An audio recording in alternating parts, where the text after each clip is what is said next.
दृश्यम। नाम सुनते ही एक जबरदस्त सस्पेंस दिमाग में आता है ना? लेकिन इस बार दृश्यम 3 की कहानी सिर्फ स्क्रिप्ट तक ही सीमित नहीं है। आज के इस खास विश्लेषण में हम इस बहुप्रतीक्षित फिल्म के इर्द गिर्द घूम रहे रहस्यों की परतें खोलेंगे। और यकीन मानिए, यहाँ असल जिंदगी का ड्रामा पर्दे की थ्रिलर पर भारी पड़ रहा है। चलिए सीधा शुरू करते हैं।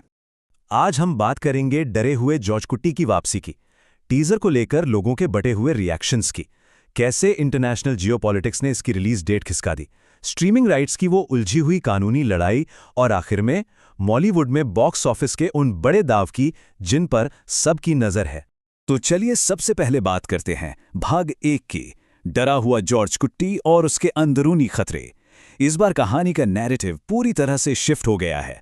वो शांत रहने वाला मास्टरमाइंड अब फाइनली टूटता हुआ नजर आ रहा है। फार्स फिल्म से जो प्लॉट डिटेल्स लीक हुई है ना, वो सच में हैरान करने वाली हैं। सोचिए, जो इंसान हमेशा पुलिस से 10 कदम आगे की सोचता था, वो अब कह रहा है इस बार मुझे डर लग रहा है।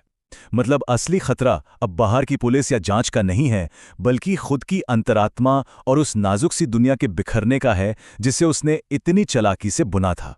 और यहीं आती है इस फिल्म की ये जबरदस्त टैगलाइन, अतीत कभी खामोश नहीं रहता। सीधे शब्दों में कहें तो 12 साल तक एक झूठ के साथ जीने का जो भारी अपराध बोध है, वो अब इस परिवार को अंदर से खोखला कर रहा है। जॉर्ज कुट्टी के हाथ में जो खेती का औजार है, वो सिर्फ किसानी का प्रतीक नहीं है। ये एक बहुत बड़ा हिंट है कि जो खौफनाक राज सालों पहले जमीन में दफनाए गए थे, वो अब जमीन फाड़ कर बाहर आने वाले हैं।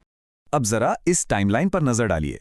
2013 की पहली फिल्म से लेकर 2021 के उस माइंड ब्लोइंग सीक्वल तक इस कहानी ने एक पूरी की पूरी 12 साल की लेगेसी खड़ी कर दी है। अलग अलग भाषाओं में इसके सुपरहिट रीमेक्स बने हैं, और अब मई 2026 में इसके अंतिम ग्लोबल चैप्टर, और फिर अक्टूबर 2026 में अजय देवगन स्टारर इसके हिंदी रीमेक ने दर्शकों की उम्मीदों को सच में 7वें आसमान पर पहुंचा दिया है। अब बढ़ते हैं भाग 2 की तरफ। टीजर पर प्रतिक्रिया और बंटी हुई उम्मीदें। फिल्म की चर्चा सिर्फ इसके सस्पेंस तक सीमित नहीं है। हाल ही में जो 1 मिनट और 50 सेकंड का टीजर ड्रॉप हुआ, उसने इंटरनेट और इसके विशाल फैन बेस को मानो 2 हिस्सों में बांट दिया है। आप खुद देखिए, एक तरफ ईटी नाउ जैसे प्लेटफॉर्म कह रहे हैं कि जॉर्ज कुट्टी का अपना डर कबूल करना एक ब्रिलियंट कैरेक्टर एवोल्यूशन है। उनका मानना है कि फ्रेंचाइजी पुरानी चीजों को रिपीट करने के बजाय सच में आगे बढ़ रही है। लेकिन दूसरी तरफ गुल्टे जैसी आउटलेट्स का कहना है कि टीजर पूरी तरह से पुराने नॉस्टैल्जिया और फ्लैशबैक के भरोसे बैठा है, और उसमें वो सॉलिड हुक या पंच मिसिंग है जिसकी इस ब्लॉकबस्टर फ्रेंचाइजी के फाइनल चैप्टर से उम्मीद की जा रही थी। बिल्कुल अलग अलग राय। खैर, स्क्रीन के इस ड्रामा से थोड़ा बाहर निकलते हैं और आते हैं भाग 3 पर। भू राजनीति के कारण प्रीमियर में देरी। कहानी तब और भी पेचीदा हो जाती है जब फिल्म की 2 अप्रैल वाली रिलीज डेट को रातों रात आगे खिसका दिया जाता है। और आपको पता है कि ऐसा क्यों हुआ? कोई पोस्ट प्रोडक्शन या शूटिंग का डिले नहीं था। इसकी वजह थी इंटरनेशनल जियोपॉलिटिक्स। अप्रत्याशित ईरान इजराइल अमेरिका संघर्ष के चलते रिलीज को 21 मई तक टालना पड़ा। देखिए, आज के समय में मलयालम सिनेमा के लिए गल्फ यानी खाड़ी देशों का बाजार एक बहुत बड़ा रेवेन्यू ड्राइवर है, एक तरह से उनकी जीवन रेखा है। और ऐसे अंतर्राष्ट्रीय संकट के बीच मेकर्स अपनी सबसे बड़ी फिल्म के साथ बॉक्स ऑफिस पर कोई भी वित्तीय रिस्क नहीं ले सकते थे। अब आते हैं भाग 4 पर, स्ट्रीमिंग राइट्स की कानूनी लड़ाई।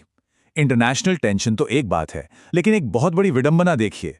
जो कहानी हमेशा कानून से एक कदम आगे रहने के बारे में रही है, वो खुद असल जिंदगी में एक बड़े कानूनी पचड़े में फंस गई है। हुआ यह है कि Amazon प्राइम वीडियो ने इसके एक्सक्लूसिव स्ट्रीमिंग राइट्स पर अपना दावा ठोक दिया है।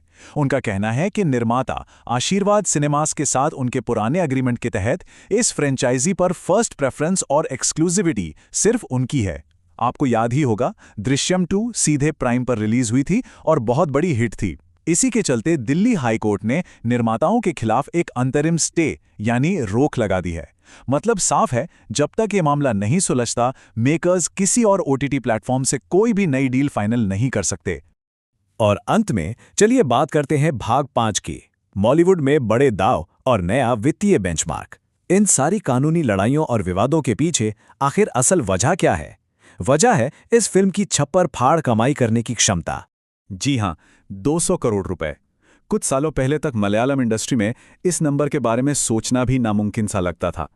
लेकिन जिस तरह से डिजिटल फैंडम बढ़ा है और फिल्मों की ग्लोबल रीच बढ़ी है, 200 करोड़ का यह आंकड़ा अब एक मेगा हिट के लिए बिल्कुल नया और रियलिस्टिक बेंचमार्क बन चुका है। जरा इस लिस्ट पर गौर कीजिए। लोक, चैप्टर 1 और एम पुराण जैसी फिल्मों ने तो 250 से 300 करोड़ तक का वर्ल्ड वाइड कलेक्शन करके सारे पुराने रिकॉर्ड चकनाचूर कर दिए हैं। मंजूमेल बॉयज और वारशा 2 को ही देख लीजिए। ये सब साबित करता है कि दर्शक अब सिनेमा घरों में बड़े एक्सपीरियंस के लिए लौट रहे हैं। इसके साथ ही पैट्रियट जैसी फिल्में भी कतार में हैं, जो अपने ओपनिंग वीकेंड में ही 25 करोड़ का टारगेट लेकर चल रही हैं। इस गलाकाट रेस में दृश्यम 3 के लिए दांव सच में बहुत ऊंचे हैं। तो ये सब देखकर हम इस आखिरी और सबसे अहम सवाल पर आ जाते हैं, क्या जॉर्ज कुट्टी आखिरी बार अपने अतीत को मात दे पाएगा? और क्या ये फ्रेंचाइजी रियल वर्ल्ड के इन तमाम कानूनी और राजनीतिक झमेलों को पार करके बॉक्स ऑफिस पर इतिहास रच पाएगी? ये देखना वाकई दिलचस्प होगा कि पर्दे पर मौजूद वो मास्टरमाइंड और कैमरे के पीछे काम कर रहे मेकर्स इन दबावों से कैसे निपटते हैं, और क्या हमें एक ऐसा क्लाइमैक्स दे पाते हैं जो हमेशा के लिए याद रखा जाए। इस विश्लेषण में हमारे साथ जुड़ने के लिए आपका बहुत बहुत शुक्रिया।